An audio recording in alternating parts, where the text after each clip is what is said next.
South Carolina has taken down Caitlin Clark in Iowa to win the Women's College National Championship. Let's dig into that. Welcome back to the Deep Dig Sports Pod. I'm your host, Drew. My other host, right over there. What's up? It's D. Good to see you again. Before we dig into anything, be sure to hit that like button, be sure to subscribe, and make sure to drop some comments below. Let us know your thoughts. Yeah, I'm feeling good right now. I just watched Happy Gilmore to, keep I didn't have any sports on, so I watched one of my favorite sports movies, and now I can't stop doing the shooter.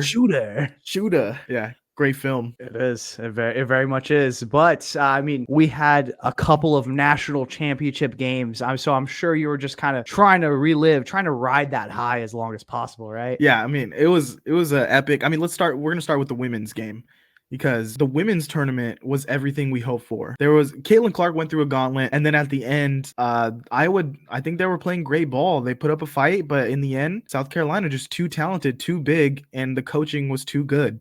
So, what was your overall takeaways of that championship game? Honestly, I wasn't surprised. I think I jokingly said this the last time we talked. It was Iowa and LSU for the right to lose to South Carolina. I think this undefeated team, they just had a mean streak about them. They were coached in all the right ways. They had everything that you needed to put together. And you look at them and you're like, dang, this is the most complete team in women's college basketball to date, or through this entire season. Not today, obviously, because those UConn teams, which we heard a whole ton about those UConn teams this past week. I don't know how they would face against those teams. I mean, realistically, this is a pretty good South Carolina team. But anyways, I wasn't surprised by the outcome. I mean, we kind of knew what it was going to be. Maybe there would be some magic. The only way Iowa was going to win is if Caitlin Clark put on an immaculate performance, and it just didn't happen. But I mean, you can't take away from what both sides did in this national championship. South Carolina continues to prove their dominance, had a perfect season. You can't ask for any better. Iowa was this small program that ended up coming in meteoric rise over the last couple of years, made it to not only back-to-back national championships, but just made it on the national scene and became, let's see how they do moving forward. Hopefully they become a women's college basketball powerhouse in just the star power, the recruitment power that comes with having Caitlin Clark to be like, hey, can you hop on this call with this recruit? Can you reach out to so-and-so? So we'll see what they can really build in this Iowa program. Yeah, I noticed you're wearing an Iowa hat there, buddy. So still repping this old despite the thing? loss. What? The brand new, fresh out of the box hat. No, South Carolina. Camila Cardoso played great. Yeah. I thought Chloe Kitts was solid. Raven Johnson had some great defensive stops against Caitlin. It was like a full team effort. Like Pow Pow hit a couple shots, and then Tessa Johnson, the freshman, with like just ice in her veins, hitting a bunch of shots. I think what impressed me a lot from watching this Iowa team, though, throughout the tournament is like, yeah, it's Caitlin Clark. Yeah, she's going to put up a bunch of points. But the other people around, Kate Martin and Gabby Marshall stood out to me a lot. Marshall is like this little guard, just plays a lot bigger than what she really is physically. And she ended up being like one of my favorite players in the tournament to watch. She's just like gritty, not making a shot for like the whole first half and then coming out and hitting a three-pointer in a crucial moment was big. But yeah, it was just it felt like every time they were struggling to score because of the size inside of South Carolina. And I mean, yeah, you can't lie. There is a talent disparity between that Iowa team top to bottom and that South Carolina team top to bottom. You know what I mean? You just can't deny that. And so, yeah, it happened in spurts from different role players, but obviously, like, Caitlin Clark just didn't have enough pieces around her to make it an easy run whatsoever, let alone to beat this South Carolina team that was just stacked. And will coach, honestly, like, give Dawn Staley some credit. Like, she had this team just running to perfection. They knew exactly where to be, what to do, how to face it. They were well coached, and Dawn Staley, hands down, a great coach.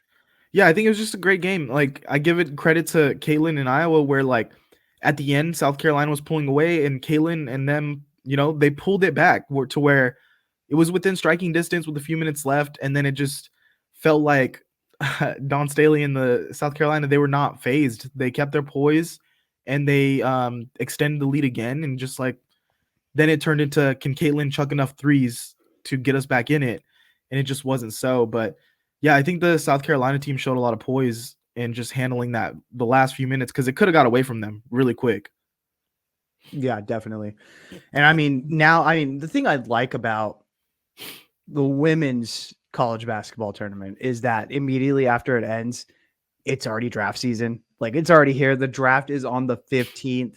So, I mean, should we just follow Caitlin Clark and be Indiana Fever fans? Are we going to pick up a WNBA team? What should we do? I feel like we should get someone who covers WNBA on this pod to help talk, women's ball. Yeah, I think the one thing with that is like the WNBA just doesn't do a good job of taking the star power from college basketball and incorporating it. And I think a main problem we've seen on display this past week was the players themselves don't invite that. Well, actually, let's talk about this in another video, because I want to wrap this up. Yeah, let's Just go ahead. talking college ball, and we'll get into that. But let us know if your thoughts. Which WNBA team should we to hop on? Yeah, let us know. We're ready to bandwagon Hard. But yeah, it feels like what the college women's basketball game has brought is stars, and it's like it's brought name recognition to these players. So do you think that's like going to continue? I mean, Paige over at UConn, Haley Van Lith looks like she's going to get to go lead a different team from LSU. Angel Reese still around. So like, are we expecting like this game to just keep growing and keep getting big name stars going outside of Caitlin? I really hope so. I mean, I hope that the national spotlight maintains on the game and they still continue to grow out storylines. Juju Watkins over at USC. So yeah, I mean, there is still star power there as long as the light is shined on it, if that makes sense. Did you see they're doing a show where they followed, who was it? They followed Caitlin Clark. I think they followed Cardoso, and they followed Juju all season. And so that's coming out. Oh, that'd be cool. Be sure to hit that like button. Be sure to subscribe. Make sure to drop some comments below. Let us know your thoughts. And honestly, it was a good national championship. It was a good women's tournament altogether. So let's go ahead and applaud that. Be sure to be a fan of women's basketball. Later. See you.